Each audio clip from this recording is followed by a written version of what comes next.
Welcome to my perimenopausal update because, yeah, absolutely, I'm going through perimenopause. I'm 48, and let's check in. Let's talk about the new changes that are happening, what I'm doing, how I'm feeling, because there have been some shifts, and I want to update you.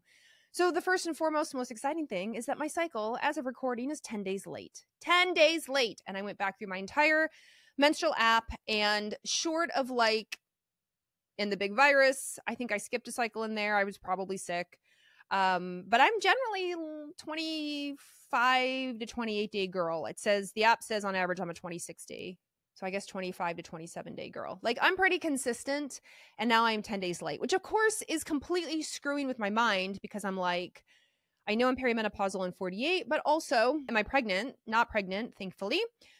But this is definitely the longest. By definition, if you've watched or listened to the episodes where I talk about the stages of perimenopause, I am considered early perimenopausal now, which is crazy because I feel I've been perimenopausal since 44 years old when I first had my symptoms of insomnia and brain fog. Brain fog more in the I would think of something and then I couldn't remember it less than a second later, it was gone, completely gone. And I knew what it was. I was like, oh, welcome to perimenopause. But the straw workshop, which sort of classifies stages of perimenopause, mostly for research, but it's interesting for us non-researchers also, says once you skip 7 days or you get it 7 days early, you're considered early stage perimenopause, which is ridiculous because most of us don't start out with wonky periods. We start out with symptoms. But nobody asked me for the straw workshop design. But I am now 10 days late, so I officially fall under the early perimenopause classification, which makes me laugh. What about symptoms? Well, ocular migraines. If you've never had an ocular migraine before, it'll freak you out. I have a very long history of headaches and migraines, and I'm very accustomed to them. I've managed to control both. My menstrual migraine started at about, my headaches I've had my whole life. Menstrual migraine started at about 30, early 30s, and now I don't actually get them very often, probably just because of stress, diet, lifestyle, supplement changes, and being on just progesterone and things like that. However, I had my first ocular migraine, which is where you lose vision in part of your eye, and then the head pain comes. Now, some of you are like, yeah, that's aura. So I've never had aura with my migraine, which is something happens before you get your migraine, like tunnel vision or some vision loss or flickering lights or feeling nauseous, or you get a trigger of oh crap, here it comes. Mine is tight muscles, boom, pain, catch it quick or you're going to start throwing up. That's my migraine path. Ocular migraine, for me, it's in my right eye. I all of a sudden I had a gray pixelated area that was gone. I was in the middle of eating lunch in a non-stressful day, and I was interestingly not freaked out. You would think I was freaked out, but it was more what in the heck is this? I went full doctor on myself, did an eye exam, did all these things on myself. And then within about 5-10 minutes, my vision returned, but I got head pain. Not a full migraine pain, but some pain that I was all right, called my doctor, who was sounds like an ocular migraine. And I was also on my period at the time. I was on day 4. Next period, it happened again on day 2. Got the same kind of pixelated, then sort of shiny. I fit all the classic definition of ocular migraine. Went to my eye doctor. My eye doctor was other than distance, I don't see distance very well. I have to wear glasses or contacts. I can see, I'm not blind, but for driving, I wear glasses or contacts. But stayed the same. My whole point is that stayed the same. And all my pictures, I was yeah, do all the things. Look all around my eyeballs, especially the right eyeball. My eye doctor, thankfully, was let me show you the pictures. Everything looks great. It's not optic nerve. It's not damage. I don't see anything, scratches, nothing. Unless it's neurological, it's probably ocular migraine and welcome to perimenopause. And I was are you kidding me? Well, then now I'm 10 days late. So I was estrogen.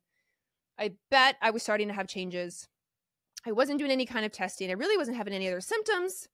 And I got ocular migraines. So that's lovely. I'm going to keep an eye on that. I haven't had one since my last cycle. Not that I know of. But now I'm consciously aware of my right eye all the time, which is a weird thing to have also. I had a sewer smell yesterday, which makes sense because I'm assuming my estradiol is quite low. And for if you've heard me talk before about random symptoms that are lovely, it's Dr. Lakeisha McMillan who taught me, have you had phantom smells yet? And I was like, phantom smells? That's weird. And sure enough, like sewer smell was my phantom smell. And I had it, I believe last year, I had it twice. And to the point where I was in my bathroom and I thought, well, it's just the bathroom, right? Sewer smell in the bathroom.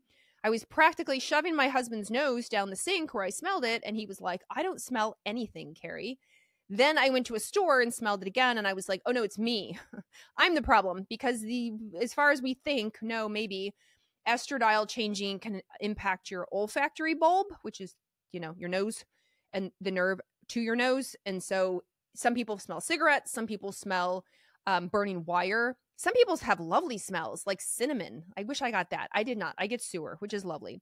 Joking, pun intended. And so when it comes to these symptoms, I know estrogen's a big player. So the good thing is I don't have itchy ears. That was a big thing for me. That was another itchy ears, like crusty, gross, itchy stuff coming out of my ears. Like, no, thank you. But estrogen changes. And I know that can be related to other things as well. Like histamine can cause a problem with like itchy ears. But so can changing estrogen. My sleep has been okay. I have been waking up around 4 a.m. pretty consistently-ish. But my dog also gets me up at 5 a.m. to feed him. So sometimes it's like things on my mind.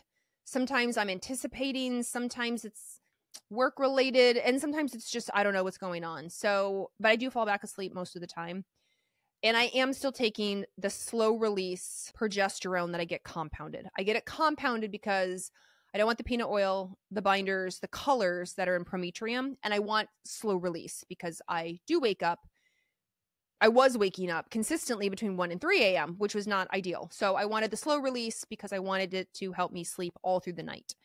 Now, recently, because my cycle being 10 days late, I had stopped my progesterone, hoping that would maybe bring it on, and have not restarted it. So I'm like, okay, I'm like self-induced. I don't have a lot of progesterone. It's probably me if I'd gone back on my progesterone, but I'm also kind of feeling like maybe it's going to come. So I'm not going to go on progesterone, right? Like here we are. Like, do I, don't I, what, who's on first? Right, exactly. But that's why I'm on compounded progesterone and not Prometrium, because which Prometrium is the prescription that you can get at the pharmacy. It's also progesterone. It's called oral micronized progesterone, but it's not slow release. I wanted slow release. I've also added in vaginal estrogen with DHEA. Loving that. I thought I was all good there. At my last exam even, my OBGYN was like, you don't look perimenopausal, which I thought, hey, do I get a certificate for that? Like, I still look good down there. But then I started to notice like some irritation, and that is way better now with some vaginal estrogen with vaginal DHEA. I do plan to get blood work this month, assuming my period comes. And again, I know I'm into the irregular phase, which people will argue, well, once you're irregular, it doesn't make much sense. Why would you? I'm going to get everything tested. I'm going to get testosterone and thyroid and iron and D and B12. And like, I'm going to get all the things tested. And I'm thinking I'm also going to track on my Mira app, which is an at-home urine test that you can do every day. I'm going to wait and see maybe if I get my period. And then I'm going to see maybe if I ovulate and just get an idea of what's going on. I'm fully aware at this phase at 48 years old, my estrogen and progesterone, I don't have to test it per se, but because I am a doctor, because I'm in the hormone space, because curiosity killed the cat, because I am going to test it. But I understand people will push back and go, why would you do that? But I'm going to test a lot of other things, glucose, insulin, all the things. And I did check my FSH, follicle stimulating hormone, because if you watch my last episode where I talk all about FSH and why I'm watching FSH now, I'm very curious about FSH and its relation to things like maybe weight gain, the yellow or whiting of fat as opposed to the browning of fat, which I explained in that episode, bone health, and symptoms that I'm also looking at my own FSH. So maybe you checked your FSH at some point because of fertility or because of PCOS, polycystic ovary syndrome. Maybe you've never had your FSH tested. It's a simple blood test. Some urine tests do it as well. But as your estrogen goes down, FSH goes up. And it's almost like the brain is yelling at the follicle to do the thing, but the follicle's not there in the ovaries to do the thing. Now, maybe some research is saying, despite its name, follicle stimulating hormone, it's more diverse than that, more multifaceted, that it might play a bigger role in the body than we thought, not just at the follicle level. So a lot of the things I mentioned, weight gain and, like joint pain and muscle pain and bone health, even brain health, the size or shrinkage of your hippocampus, which is responsible for short-term memory.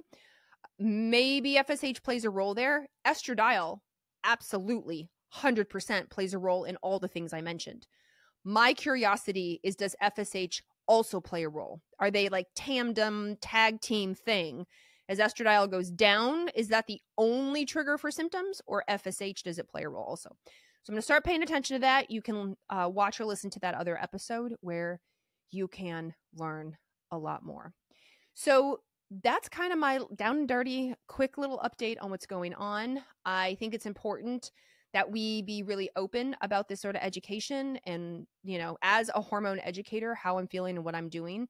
Like as a whole, if I had to rank myself 0 to 10, how are you feeling? I am pretty consistently like an 8 or 9 a lot of days a week. I mean, obviously I'm human. I have 4 days as well, 3 days, 2 days. But most of the time I wake up feeling good. I have good energy. I'm happy. I have a lot of joy. My sense of humor is off the chart. That hasn't changed. But so is my mouthiness. My mouthiness is definitely at a 10 for sure.